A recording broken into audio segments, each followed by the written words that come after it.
तब नहीं हुआ, वो अब होगा। जी हाँ दोस्तों, जो 2018 में जब तुम्बाड़ रिलीज हुई थी तब नहीं हो पाया, तो अब ये मूवी जब री रिलीज की गई है तब होने जा रहा है। जो प्यार, जो प्रशंसा, जो इज्जत ये मूवी तब डिजर्व करती थी, उसे वो इज्जत अब मिलने वाली है। दोस्तों, पिछले कुछ दिनों में रॉकस्टार, रहना है तेरे दिल में, लैला मजनू, इन जैसी पुरानी मूवीज को थिएटर में री रिलीज किया गया है और उनको ऑडियंस से काफी अच्छा रिस्पॉन्स भी मिल रहा है। लैला मजनू ने तो जितना बिजनेस उसकी ओरिजिनल रिलीज के टाइम पे किया था, उससे कई ज्यादा बिजनेस उसके री रिलीज के टाइम पे किया। और इसी वजह से ऐसी मूवीज जो आज कल्ट बन चुकी है या फिर पब्लिक में काफी पॉपुलर है, उनको थिएटर में फिर से रिलीज किया जा रहा है। उसका एक ट्रेंड सा आ गया है और जो काफी अच्छी बात है। और इन पुरानी मूवीज को कुछ नई मूवीज से भी कई ज्यादा अच्छा रिस्पॉन्स मिल रहा है। और इसी री रिलीज के ट्रेंड को फॉलो करते हुए इस वीकेंड 3 मूवीज रिलीज की जा रही है जो दर्शकों में काफी पॉपुलर है। और वो मूवीज है तुम्बाड़, वीर ज़ारा और तुझे मेरी कसम। इन 3 मूवीज में से सिर्फ वीर ज़ारा एक ऐसी मूवी थी जिसको ओरिजिनल रिलीज के टाइम पे सक्सेस मिला था, बॉक्स ऑफिस पर वो हिट साबित हुई थी। उसके अलावा तुम्बाड़ और तुझे मेरी कसम, ये दोनों भी मूवीज बॉक्स ऑफिस पर बहुत बुरी तरह से हिट चुकी थी। लेकिन समय के साथ साथ दर्शकों ने उसे बहुत सारा प्यार दिया और अब वो एक कल्ट बन चुकी है। तो जब अब ये तीनों मूवीज थिएटर में रिलीज हुई है, मुझे ये तीनों भी मूवीज थिएटर में एक्सपीरियंस करनी है। वैसे मैंने तुम्बाड़ जब वो रिलीज हुई थी उसी वक्त थिएटर में देख ली थी और मुझे मेरी कसम भी मैंने इससे पहले जब वो रिलीज हुई थी उस वक्त देख ली है। तो सिर्फ ऐसा है कि वीर ज़ारा ये एक ऐसी मूवी थी जो मैंने थिएटर में नहीं देखी।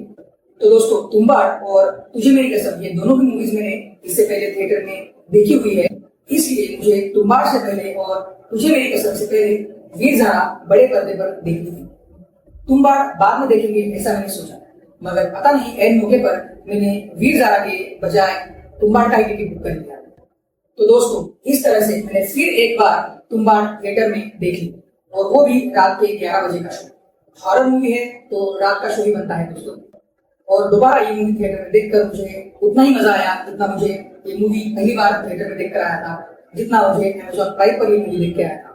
दोस्तों, मैं जिस शो को गया था वो पूरा थिएटर एकदम खचाखच भरा हुआ था और न सिर्फ वो एक शो, इस मूवी के ऑलमोस्ट सभी शो को अच्छी खासी ऑक्यूपेंसी मिल रही है। और ये देखकर सोनम शाह और राही अनिल बर्वे जी इस बार डेफिनेटली खुश हो रहे होंगे। पैसा ही पैसा होगा। तो दोस्तों, तुम्बाड़ जिसे आज इंडियन सिनेमा की one of the best horror movies में सबसे ऊपर रखा जाता है, वो मूवी असल में हॉरर मूवी बनाने के हिसाब से बनाई ही नहीं गई थी। तुम्बाड़ एक फोकलोर या फिर माइथोलॉजिकल फैंटेसी मूवी है जो एक सबक सिखा जाती है और वो सबक है लालच बुरी बला। और ऐसा इस मूवी के शुरुआत में ही महात्मा गांधी के एक कोट से बताया जाता है और कोट है, the world has enough for everyone's need but not for everyone's grade. Tumbbad की कहानी है विनायक और रहस्यमयी खजाने के बारे में, जिसके बारे में पता होता है सिर्फ विनायक की दादी को और वो बड़ी अजीब होती है। ये कहानी है हस्तर नाम के देवी की पहले संतान की जो शापित है और हस्तर के शाप से ही खजाने का रहस्य जुड़ा होता है। तो कैसे विनायक खजाने तक पहुंचता है, उस खजाने में से सोने की कुछ मुद्राएं पाने के लिए हर बार विनायक कैसे अपनी जान जोखिम में डालता है, अपनी जान दांव पर लगाता है और आखिर में कैसे सोने की मुद्राएं पाने का लालच बढ़ जाता है और इस लालच से कुछ ऐसा हो जाता है जिसके बाद ये मूवी कैसे लालच बुरी बला है ये सबक सिखा जाती है। दोस्तों, तुम्बाड़ को बनाने में लगभग 12 साल लगे। ये मूवी पहले नवाजुद्दीन सिद्दीकी के साथ बनने जा रही थी। इनिशियली उनके साथ कुछ सीन भी शूट किए गए, लेकिन फिर बाद में ये मूवी डिब्बे में चली गई। 97 मध्ये पहिला ड्राफ्ट लिहिला होता मी तुम्बाडचा. Nawaz Siddiqui was playing Vinayak that time. आम्ही टेस्ट शूट केलं. आम्ही सासवडला गेलो. सेट्स उभे राहायला सुरुवात झाली. आम्ही 24 तास आम्ही शूट करत होतो. Everything got stalled. Rahi Anil Barve ji ने इस मूवी की स्टोरी, नरेशन और स्क्रिप्ट के लिए तो लगभग 700 पन्ने का एक ड्राफ्ट भी बनाया था, जिसमें हर एक सीन का डिस्क्रिप्शन करते हुए उसके स्केचेस भी उसमें थे। लेकिन अपनी फिल्म की स्टोरी पर इतनी मेहनत करने वाले डायरेक्टर राही अनिल बर्वे की इस फिल्म को बनाने के लिए कोई प्रोड्यूसर आगे नहीं आ रहा था। उनको हर प्रोड्यूसर से रिजेक्शन मिल रहा था। Not a single studio, not a single financer, not a single producer was ready to touch Tumbad. Again Tumbad with a big studio, thanks to Anurag, सुरू झाला 9 साली. 10 साली पुन्हा स्टॉल. लेकिन फाइनली सोम शाह जो इस मूवी के लीड एक्टर भी है, उनको ये स्टोरी काफी पसंद आई और उन्होंने खुद ही इस मूवी को प्रोड्यूस करने का फैसला भी कर लिया। In 2012 finally I went ahead with Som Shah films. तेव्हा मी सांगितलं होतं सोमला की सोम मला 3 वर्ष लागतील फिल्म पूर्ण बनवून संपवायला. और इसके बाद जो भी हुआ वो तो एक हिस्ट्री है.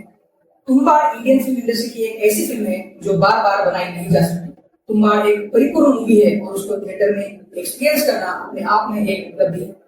हालांकि इनिशियल रिलीज के वक्त दर्शकों ने इस मास्टरपीस को पहचानने में गलती कर दी थी और सिर्फ गिने चुने लोगों ने ही तुम्बाड़ को उस वक्त थिएटर में देखा था, एक्सपीरियंस किया था, जिनमें से एक मैं भी था. So I felt very lucky at that time कि मैंने इस मूवी को उस वक्त थिएटर में देखा था और मैं बाकियों की तरह पछताता नहीं रहा कि काश मैंने भी ये मूवी थिएटर में देखी होती. लेकिन अब उन सभी लोगों को एक और मौका मिल रहा है इस मास्टरपीस को बड़े पर्दे पर देखने का, इस फिल्म को वो इज्जत देने का जो वो डिजर्व करती है. और इस मूवी को मिल रहे अच्छे रिस्पॉन्स को देखकर दर्शक यही बता रही है कि ये मास्टरपीस बड़े पर्दे पर एक्सपीरियंस ना करने की गलती हम फिर से नहीं दोहराएंगे. इस मूवी की स्टोरी, स्क्रीन प्ले, सिनेमाटोग्राफी, राही अनिल बर्वे जी का डायरेक्शन, सोम शाह और सभी चाइल्ड एक्टर्स की बढ़िया एक्टिंग, कड़ी मेहनत से लाइव लोकेशन पे असली बारिश में शूट किए गए सीन्स, इस मूवी का बैकग्राउंड साउंड, मेकअप के लिए की गई मेहनत, इन सभी चीजों की वजह से तुम्बाड़ का नाम इंडियन सिनेमा की हिस्ट्री में सुनहरे अक्षरों में लिखा जाएगा. So guys, this time don't miss the opportunity to watch one of the best movies ever made in the history of Indian cinema in theater. और आपने अगर ये मूवी थिएटर में देखी है तो आपका एक्सपीरियंस कैसा रहा ये बताना बिल्कुल मत भूलिए. और अगर नहीं देखी तो कब देख रहे हो ये भी बताइए. इस वीडियो में बस इतना ही दोस्तों. वीडियो को लाइक कीजिए, इस चैनल को सब्सक्राइब कीजिए और हाँ, देखते रहिए CSR मूवीज. तब तक के लिए टाटा बाय बाय, अलविदा.